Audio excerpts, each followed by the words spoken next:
right. So we're diving into a topic a lot of you have been asking about. Okay. How have these societal changes impacted men?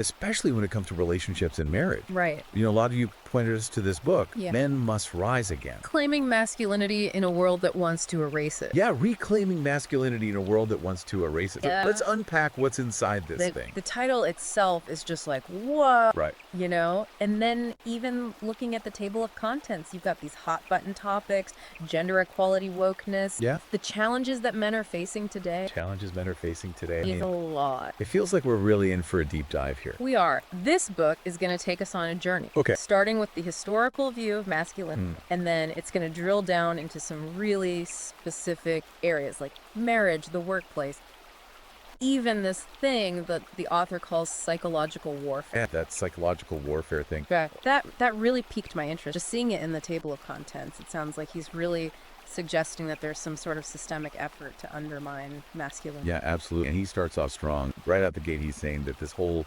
idea of gender equality, Okay. it's a myth. It just doesn't hold up. Against. When you put it up against biological and historical realities. Interesting. Like, what kind of evidence does he use to back that up? Well, he goes way back. Okay. You know, he uses examples like the building of empire, Right. the dominance of men in art during the Renaissance. He even talks about the role of men in shaping democracy. Like Historically. Yeah. And it's not just history, though. Okay. He brings in evolutionary psychology. Interesting. And he's talking about these hormones, Estrogen, how they have this huge impact on behavior. So he's saying that we can't just ignore We can't ignore it. these fundamental differences between men and women. You can't ignore biology. Yeah, and his point is that if we try to ignore these things, Right. it actually leads to a lot of the dysfunction that we see in society, and it weakens the traditional family structure.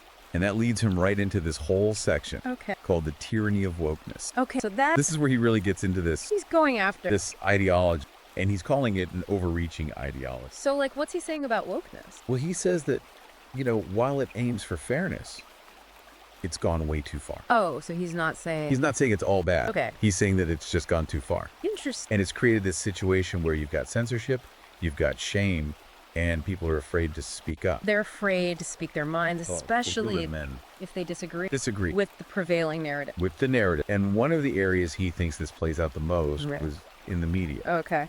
And he analyzes how men are often portrayed like, you know, Oh, the stereotype. the stereotypes, Yeah. like the bumbling fool or the straight up villain. Oh, yeah. And he's arguing that this actually has a real impact Yeah. on men's self-esteem. Okay, so this is where it starts to get really interesting, I think, especially for this audience. 'Cause Okay. the next chapter is titled The Marriage Plantation, a Modern Trap. Oh boy. And let me tell you, he does not hold back. I bet he doesn't.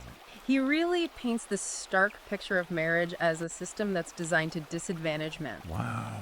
He's bringing out the statistics about the financial burdens of divorce and how often those burdens proportionately affect men. Right. And then he talks about child custody rulings that he sees as biased against fathers. It's like he's saying that men are trapped Yeah. in this system that's working against them. Yeah, this is a recurring theme throughout the book. Interesting. And it kind of leads into his discussion of emotional manipulation and vulnerability. Right. He claims there's this double bind for men. So they're told to be vulnerable. Open up emotionally. Yeah, and then men they're will- judged as weak. They're judged as weak. Yeah, it's a catch-20. Exact. And he gives some examples of this happening both in the workplace and in relationships. So what does he suggest men do? Well, what I found valuable was that he actually offers some strategies Right. for men to kind of navigate these complexities. Okay. And he talks about, you know, the importance of assertive communication and building strong support networks, particularly with other men. So like finding your tribe. Exactly. And this ties in really nicely with his discussion of red pill philosophy. Right, because that's all about... It encourages men to kind of step back and scrutinize these societal narratives Yeah. that they've been told. Yeah, reclaim their identity. Yeah. Stop playing by the rules that they see as rigged. Right. And he even uses this term, What's that? psychological war. Whoa. That there's this psychological war being waged against men. That's a strong statement. It is, and it raises the question of, you know, how do we separate truth from propaganda? Right. And I think that's where critical thinking becomes so important. You can't just accept everything you read. You got to think for yourself. You got to think for yourself. He's saying, wake up, guys. Yeah. The rules of the game are not what you think they are. And ultimately, he ends this part with a call to action. What's he want men to do? He wants men to create their own safe spaces, to become active in advocating for men's rights, and to work towards a future where traditional masculinity is valued again. It's a pretty powerful ending to this section. It is. It really leaves you with a lot to think about. Definitely. Whether you agree with everything he says or not, this book brings up some really important points that deserve further discussion. I think so too. Okay, so we've touched on some of the big ideas from Men Must Rise Again. Right. But let's zoom in on a couple more specific things that really jumped out at me. Yeah. One of the chapters that everybody's talking about is this deep dive into what he calls woke culture. Oh, yeah. This is where he really gets into like the nitty gritty of what he sees as this ideology that has just infiltrated everything.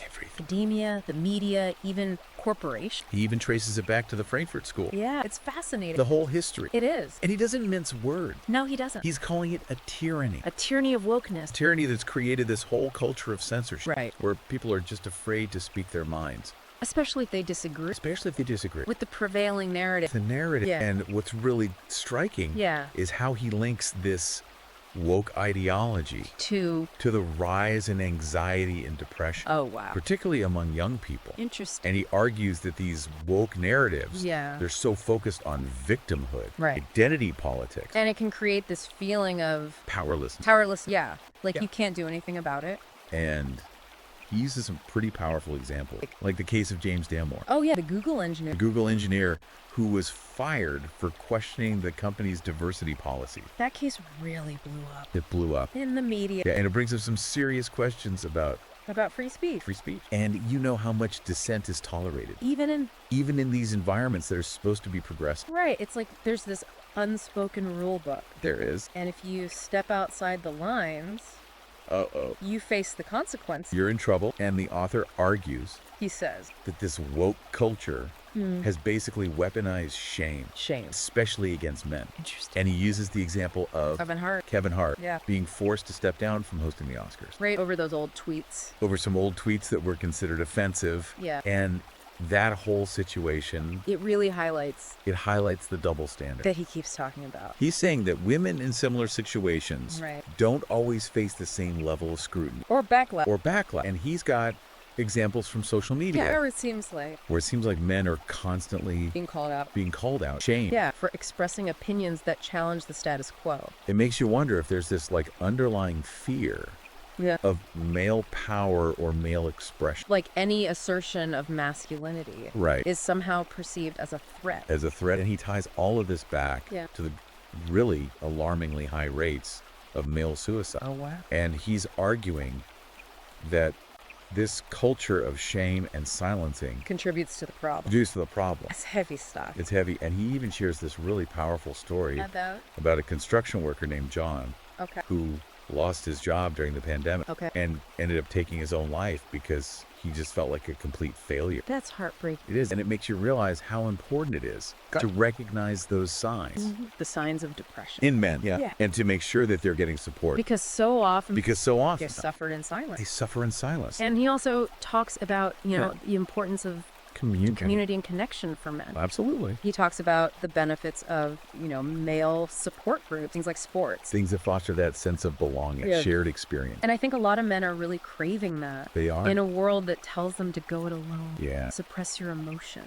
Be tough. Be tough. And he also talks about this emotional double bind that men face. Oh, yeah. Be strong and stoic. Right, but also be emotionally available and vulnerable. Like they're damned if you do, damned if you don't. Exactly. And he gives this example of this colleague who had a panic attack during a work presentation. And basically his career was like over. Yeah, it was never the same after that. It's a reminder that the workplace can be a minefield for men when it comes to expressing their emotions. For sure. And of course we have to talk about the chapter that I think is probably resonating the most with this audience. The marriage plantation. A modern trap. Yeah, this is where he really lays out his case for how marriage has become this system that disadvantages men both financially and emotionally. He really goes after the family court system. He does. Arguing that it's biased against fathers. In custody battles. He throws out statistics about the percentage of cases where mothers are awarded primary custody. Even when fathers are actively seeking it. That's a touchy subject. It is. And I know that a lot of men in this community feel very strongly about this. They do. And then on top of that, he also talks about the financial burdens of divorce. Alimony child support laws that often leave men struggling. To make ends meet. Just to make ends meet, yeah. And his argument is that this system basically incentivizes women to divorce because they often come out ahead financially, regardless of the circumstance. Now, it's important to remember that these are really complex issues. They are. And there are no easy answers. No easy answers, and we're not here to take sides or point fingers. We're just trying to present the ideas. The ideas in the book. And his perspective, even if it's controversial, does bring up some legitimate concerns that I think are worth discussing. They're worth discussing. And he does offer some potential solution. Like financial independence for men. Okay. Setting clear boundaries in relationship. Before getting married. Yeah. He even suggests that men should consider alternatives to traditional marriage. Wow. What's interesting is that he acknowledges the growing number of men who are choosing to opt out of marriage altogether. Yeah. It's like they're saying, I'm going to prioritize my own well-being, my financial well-being over this system that I see as rigged. And that brings us back to the red pill philosophy. This whole red pill idea. This is where he's really encouraging men to examine the narratives that they've been fed about relationships, about masculinity, about their place in society. It's like he's saying, wake up, guys. Yeah. The rules of the game are not what you think they are. Exactly. And this red pill thinking, it involves recognizing how men are often disadvantaged by the current system. And then figuring out how to navigate those structures more effectively. He talks about being assertive, setting boundaries, creating those strong support networks. We've touched on all that. Right. But he takes it a step further. He does. He says men need to reclaim their power. Stop playing the victim. It's important to note, though. It is important to note that this philosophy isn't about hating women. It's not about. Or trying to dominate them. Right. It's about empowering men to take control of their own lives and make choices that align with their values. And ultimately, it's about creating a world where men and women can coexist and thrive, but without those power imbalances. Those power imbalances that he sees as inherent in the current system. So whether you agree with this whole philosophy or not, it's definitely thought-provoking. It's thought-provoking and it's resonating. With a lot of men. Who feel like they've been dealt a bad hand. It's a perspective that challenges a lot of conventional wisdom. It does. And it forces us to confront some uncomfortable truths about how our society operates. And at the end of the day, I think that's a good thing. Even if it makes people uncomfortable. Right. Open and honest dialogue is essential. Absolutely. If we want to create a better future for everyone. All right, so we've covered a ton of ground with Men Must Rise Again, but there are a couple more nuggets I want to pull out before we wrap up. Okay. One thing that really got me thinking was how he explores these historical and biological factors that have shaped traditional masculinity. Right. Like, where does it come from? Yeah. And he's arguing that, these roles, they are just some random social constructs. Right.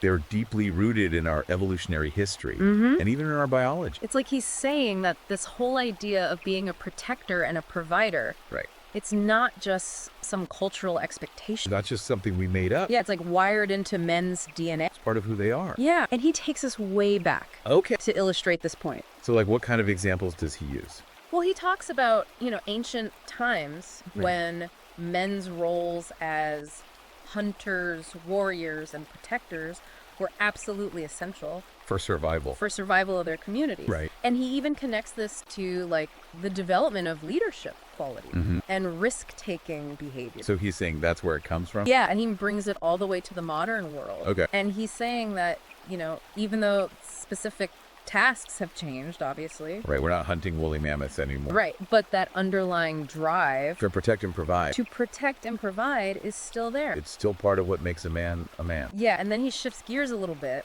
and dives into the impact of feminism. Oh, interesting. On things like education, the workplace, and family structure. This is a big one. It is, and he acknowledges that feminism has led to progress in some areas. Right. But he also argues that there have been some unintended consequences. Especially for men, and he's not afraid to be critical of certain aspects of feminism. So where does he think it's gone wrong? Well, he's particularly concerned about the education system. Okay. He feels like it's become increasingly feminized. In what way? Well, he feels like it's leaving boys struggling to adapt and succeed. Really? He even cites some statistics about the declining academic performance of boys and the rising rates of ADHD diagnoses. So he's saying that, like, schools are set up to favor girls' learning style? Yeah, he feels like the system is kind of Leaving boys behind. And this critique extends to the workplace, too. Okay. He talks about policies that prioritize diversity over merit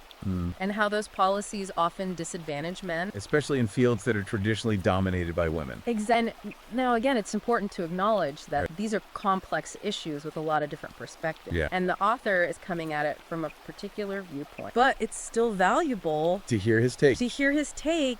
and consider whether some policies, Even if they're well-intentioned.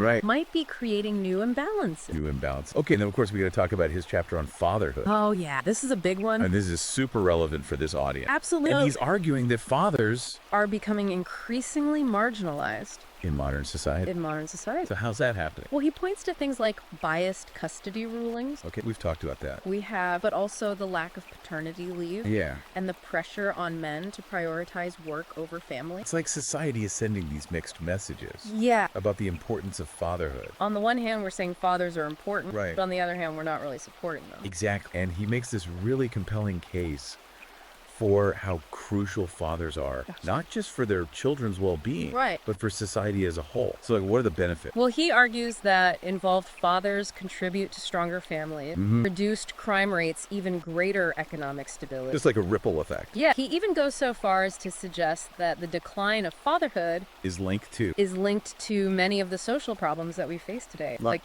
crime, poverty, mental health issues. A pretty sobering thought. It is. It really makes you realize how important it is. To reevaluate our priorities Yeah. and create a culture that supports and values fatherhood. Absolutely. And it ties back to his overall message of empowering men to step up and embrace their roles as fathers and leaders. Okay, now he also touches on the role of tech Oh, yeah. in shaping modern masculinity. This is really interesting. This is something we haven't really talked about much. No, we haven't. And he explores how things like social media dating apps, even video games, All this one. can both empower and challenge traditional male roles. So it's a double-edged sword. Exactly. It's like, on the one hand, technology can offer these new ways for men to connect, build community, express themselves. And that could be empowering. It can, but it can also create these unrealistic expectations. Right. Fuel anxiety, contribute to a sense of isolation. So what's the solution? Well, he urges men to be mindful of how they're using technology. Okay. To be aware of those potential pitfalls. Be aware of the downside To seek out positive role models Yeah. and create a digital environment that supports their well-being. that supports their well-being. Exactly. And then finally, Yeah. he ends with this powerful call Yeah. for a restoration of male leadership. So he's saying men need to step up and lead. He's saying that men are naturally suited to leadership roles Okay. and that their unique strengths are essential for a thriving society. So it's not about men dominating everything. No, it's not about going back to some patriarchal system. Right. It's about a more balanced approach Okay. that recognizes the value of both male and female leadership. I think we can all agree on that. Absolutely. So as we wrap up our deep dive into Men Must Rise Again, Yeah. what are some key takeaways for our listeners? Well, I think first and foremost, this book reminds us that masculinity Isn't a one-size-fits-all concept?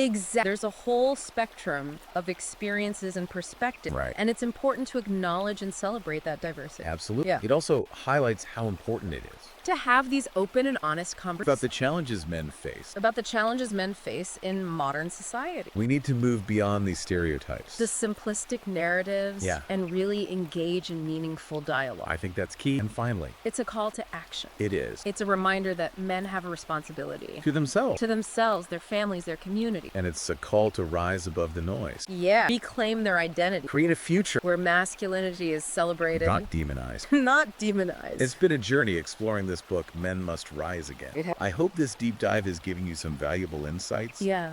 and spark some thought-provoking conversation. Good conversation. And if you want to explore these ideas further, Yeah. you can find Men Must Rise Again on platforms like Amazon Kindle, Google Playbooks. And remember, this is just the beginning. Keep exploring these ideas, engage in respectful dialogue, and most importantly, take action. The future of masculinity is in your hands. Thanks for joining us on this deep dive. It's been a pleasure. We'll be back soon with another fascinating topic. Looking forward to it. Until then, keep learning, keep growing, and keep rising.